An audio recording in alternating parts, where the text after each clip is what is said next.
गणेशोत्सवाच्या मंगलमय वातावरणानंतर आता संपूर्ण जिल्ह्यात नवरात्री उत्साहाची चाहूल लागली आहे। मूर्तिकारांच्या हातून देवीच्या मूर्त्यांना अंतिम स्पर्श दिला जात आहे।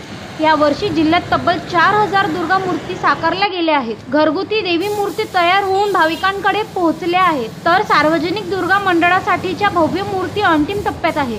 22 सप्टेंबर पासून नवरात्रोत्सवाला प्रारंभ होत असल्याने आता मूर्तिकारांची कामं शिगेला पोहोचली आहेत। 1 फुटाच्या छोट्या मूर्तीपासून ते तब्बल 15 फुटाच्या भव्य मूर्ती साकारण्यात आल्या आहेत। यामध्ये सप्तशृंगी, दुर्गा, रेणुका, महालक्ष्मी, कालिका देवी, महासुदर्शन अशा विविध रूपातील देवी मूर्तींचा समावेश आहे। यंदा सार्वजनिक मंडळांची संख्या वाढली असून मंडळांकडून मोठ्या प्रमाणात मूर्तीची मागणी होत आहे। भाविकांच्या श्रद्धा भक्तीने प्रेरित झालेल्या या कारागिरांच्या हातून दुर्गा मातेच्या मूर्तींना दिव्य रूप प्राप्त होत आहे। फक्त 15 दिवस शिल्लक असताना जिल्ह्याभरात आता दुर्गोत्सवाच्या जल्लोषाची उलटी गिनती सुरू झाली आहे।